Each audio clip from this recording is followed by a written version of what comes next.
Несмотря на свое название, анальгин нужно принимать через рот, поэтому очень внимательно читайте инструкцию. Здравствуйте, друзья! Вы находитесь на канале Игры Человеков, и мы начинаем. Сегодняшняя наша тема – противопоказания к имплантации зубов. Мы живем в 21 веке, и, к счастью, у нас есть всех возможность восстановить свои жевательные функции. Потерял кто-то зуб? Ничего страшного, мы можем ставить имплант. Но давайте сначала разберем, что же все это такое. Итак, дентальная имплантация зубов – это вживление искусственного корня в верхнюю или нижнюю челюсть. Имплант – это титановый, поэтому полностью биосовместим. Это надежная опора для коронок. Состоит она из титанового винта и абатмента. Титановый винт вживляется в челюсть во время операции, а абатмент присоединяется к импланту, напоминает обточенный зуб. На сегодня это самый прогрессивный метод протезирования. Импланты очень удобны, потому что они позволяют создать органическую конструкцию для зубов и десны, учитывая индивидуальные особенности. Различают вот какие методы имплантации зубов. Одноэтапная. Тем, кто не хочет долго ждать и у кого нет противопоказаний, стоматологи предлагают одноэтапную имплантацию с немедленной нагрузкой. Особенность метода в том, что временный протез и имплант фиксируются за один прием. В десне делается лишь небольшой надрез. Временную коронку меняют на постоянную через 3-5 месяцев. За это время зубной имплант окончательно приживается. Двухэтапная. Двухэтапная имплантация проверена временем. Операция занимает больше времени, но риск осложнений минимальный. Врач хорошо видит то, что оперирует, за счет надреза десны и откидывания ее лоскута. Абатмент устанавливается через полгода после приживления импланта, коронка через неделю после абатмента. Это классическая имплантация зубов, предложенная еще профессором Бранемарком. Одномоментная. Одномоментная. Имплантация проходит одномоментно, с удалением зуба. Это идеальный вариант для передних зубов, когда на первый план выходят эстетические результаты. Для жевательных зубов данная методика применяется редко. Рассмотрим этапы имплантации зубов. Первое. Перед имплантацией. Стоматологическая имплантация зубов, как и любая другая операция, требует тщательной подготовки, от этого зависит результат. Врач должен максимально точно спланировать процедуру имплантации и выявить все возможные противопоказания. На первом приеме имплантолог задает общие вопросы по состоянию здоровья. Направление на анализы и консультация других специалистов дается при необходимости. Полость рта должна быть здоровой, без кариеса и воспаления мягких тканей. За несколько дней до операции нужно записаться на чистку. Второе. Анестезия. Как правило, для имплантации используется местная анестезия. Современные препараты полностью избавляют пациента от боли и неприятных ощущений. При необходимости применяется седация или наркоз. Третье. Установка импланта. Если процесс имплантации зубов проходит без неожиданностей, по заранее составленному плану, операция займет 20-40 минут. Сначала врач установит имплант, затем проверит степень первичной стабилизации, после чего решит, нагружать его коронкой или нет. И четвертое. Фиксация коронки. Временная коронка фиксируется, если зубной имплант основательно закреплен в кости. В случае проблем с первичной стабилизацией импланта установят лишь формирователь десны. Постоянную коронку можно будет поставить после полного приживления искусственного корня, через 3-5 месяцев. На импланте фиксируют абатмент, а на нем постоянную коронку. Ну что же. И вот теперь мы готовы рассмотреть противопоказания. Противопоказания делятся на абсолютные, относительные, общие и местные. Отдельно стоит отметить, что это важные факторы, которые вам необходимо учитывать. Ну что ж, начнем с абсолютных противопоказаний. Абсолютные противопоказания – это причины или диагнозы, согласно которым имплантация зубов полностью исключена.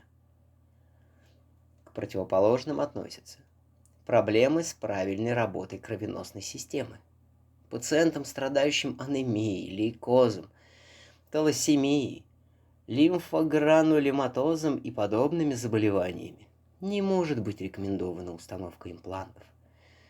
Открытие кровотечения во время операции может привести к катастрофическим последствиям.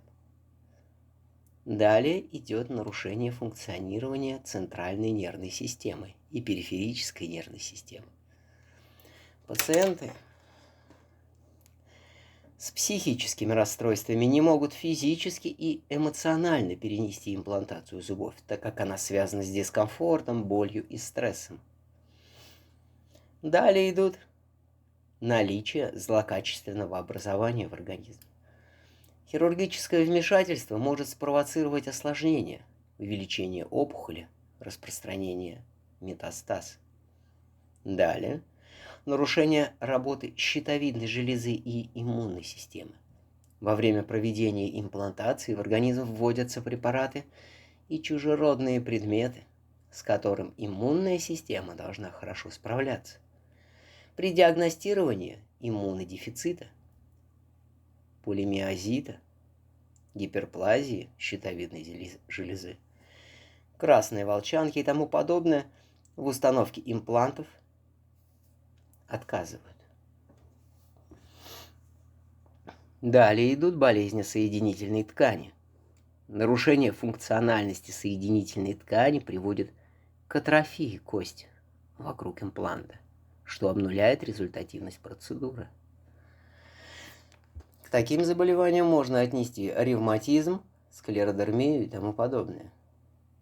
Далее идут венерические болезни, открытый и закрытый туберкулез, ВИЧ или СПИД, наличие сахарного диабета первого типа, гипертонус жевательных мышц челюсти, отторжение организмом любого вида металла. При обнаружении противопоказаний к имплантации зубов данного типа ни один врач не будет проводить операцию, так как можно нанести непоправимый вред здоровью пациента. Также различают относительные противопоказания.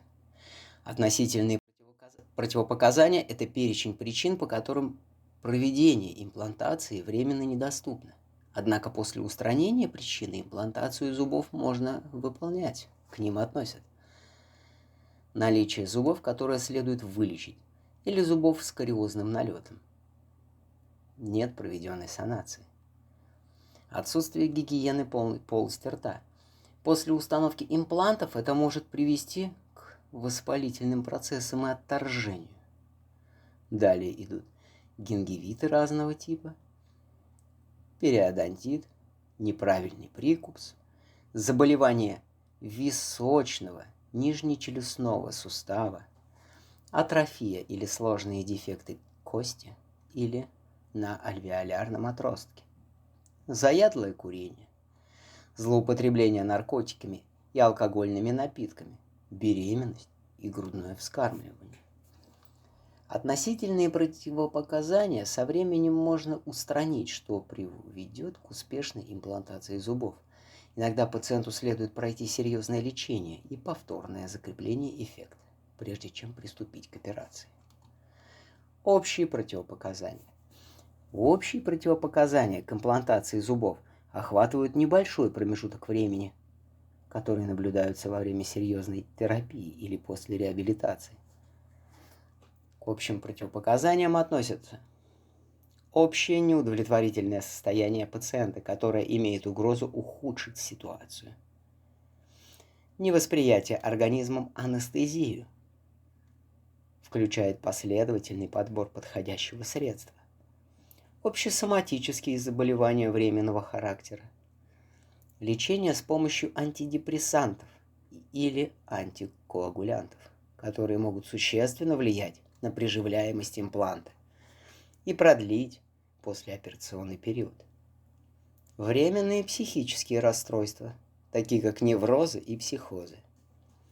Истощение организма. Явные признаки авитаминоза. Неправильная гигиена полости рта. Важно учесть, что до восстановления внутренних сил организма может пройти немало времени, поэтому необходимо разумно отнестись к общим противопоказаниям и не спешить с установкой имплантатов. Местные противопоказания.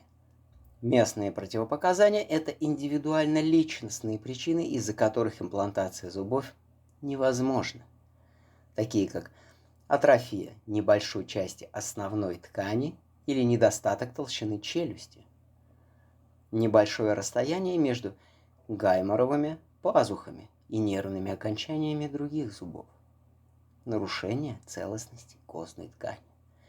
Местные противопоказания к имплантации зубов в некоторых случаях решаемы, однако необходимо учесть все риски, чтобы не навредить здоровым зубам.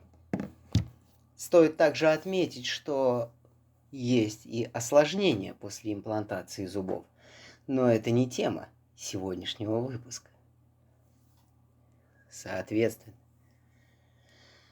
если вы хотите четко понимать, что имплантация вам не противопоказана, пожалуйста, посмотрите внимательно, не относитесь ли вы к списку выше приведенных.